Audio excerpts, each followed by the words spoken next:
Hello, beloved. How are you today? And I really do mean, how are you today? I wish I could be in person with each of you who might watch this later, live at noon or later on in the week or years to come, because I really want to know how you are. Not just the standard fine answer, the true answer from the core of your being. I will tell you that I talk to a lot of people who are concerned, maybe even anxious about the election that's happening today in the United States.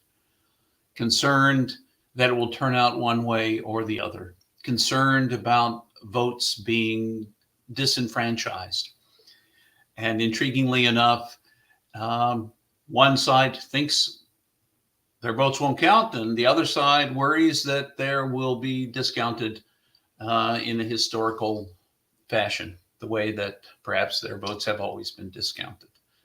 Uh, and in the end, don't have any easy answers in the midst of your concern, in the midst of uh, your anxiety about this election. I am in many ways just like you, except that I'm my own person and you're your own person. But I have biases, I have thoughts, I have hopes for this election that uh, may or may not be realized. And I know that no matter who wins, I will still have work to do on the far side, work of healing, work of listening, work of struggling. Admittedly, because of my own egoic biases, I am fairly certain that in one instance of winning, I will have a lot harder work to do. But for this moment, for this moment, I want you to stop. I want you to stop where you are. I want you to determine and feel where you are feeling most anxious, because it manifests in your body where you're feeling most concerned. Uh, Perhaps it's a tightening of your belly. Perhaps you've noticed that your shoulders are very, very tight, because that is where your concern, your anxiety, your frustration is resting. Maybe you feel it in your heart as you're concerned for people that you love, maybe being disenfranchised by this particular election. Maybe you're concerned about the violence that seems to be forecast around this election, um, a greater uh, police presence in various polling precincts, because there is an anticipated um, kind of anti-election bias that seems to be spinning. All those things dwell in our bodies. They it's not, the feelings manifest themselves in you. They're made real. These bodies of ours are part of the way we sense the world.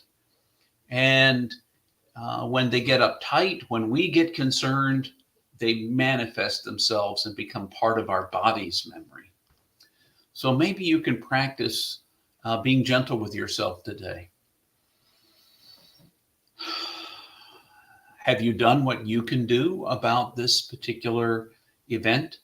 If you are a registered voter, have you voted? Have you made your voice heard? Uh, because if you have probably done what you can do at this point. Most people are pretty dug in at this point. No matter whether or not you give them permission to vote one way or another, they're probably already going to vote whatever way they're going to vote, if they're going to vote. It matters that you do what you can. And then once you've done what you can, what is yours to do, you have to let it go. This past weekend, as I listened at a conference I was away at, one of the last things that Francis of Assisi said to the friars, as you know, before he died, his last charge to them, he said to them about himself, "I have done what is mine to do. Now you must do what is yours to do." And so, have you done what is yours to do? Have you voted? And now, what is yours to do is to let it go. You can sit anxiously watching the polls all day long. I am told that some final vote counts won't be complete for days, and there will be challenges, hopefully not violent this time around. Um, Hopefully, we'll find a way through to accept whatever happens and to let it go. But if you have done what you can do, I don't know that it's to your benefit to sit and watch all of the punditry and all of the talking heads telling us what it looks like is going to happen. Because what it looks like is going to happen and what happens not always the same thing. So borrowing pain, uncertainty, suffering from the future doesn't do any of us any good. I so want to speak peace into this time. And yet it's hard to find peace when you wonder if your voice will really be heard. And even if your voice really is heard, if it will matter, if it will be enough to matter to the things that matter to you. Same is true for me. Will the things that matter to me be heard? All I can do is what's mine to do. I'm not going to borrow from someone else. I don't have to listen, to the shouting and to the ugliness that may or may not transpire thereafter. And no matter what comes of this election, I will continue to do the work that is mine to do, to try to be the loving person that I am, to try to be kind to those, and to advocate for those who are disenfranchised oftentimes by our system, who are left out, whose voices aren't heard. Those are the folks that I will try to be present for, try to listen for, try to hear their concerns. So I don't know that I've given you any easy answers. There aren't any. Catch your breath. Check in with yourself today. Find out if you're getting tense in your body, if you can feel it in the way you ball up your fist, if you can feel it in the way that your heart is beating very, very hard and fast. You might find yourself breathing very quickly, sort of hyperventilating. You can take that moment when you catch yourself in those places to slow down your breath, to slow down that fear response that might be rising inside of you, that invites you to fight, to run away, to be present where you are. It is perhaps hardest in times of uncertainty to be present where you are, to realize you're not the only one who's very concerned about today, but others are. But remember to listen, and let go of what you can. Do what you can, what is yours to do, and then let go. Let go.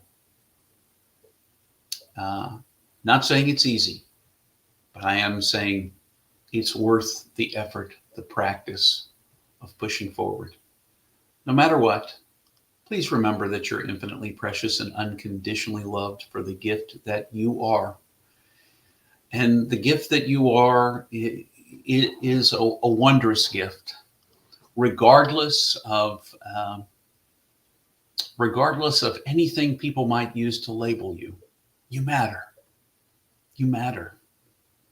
Your words, your thoughts, your feelings, who you are matters. In the vast scheme of things, you really do. You matter. So I hope for you that you will find some peace and some grounding in today, in the midst of in the days ahead. Whatever uncertainty lurks with you, come back to listening to your body, listening to your heart, slowing down for a moment, giving yourself space to adapt and work within the things that are going on in this world. But you are infinitely precious and unconditionally loved. You are a gift. You're unrepeatable in all the universe. Be that gift today, as kind to one another as you can be. So until the next time, all the best to you.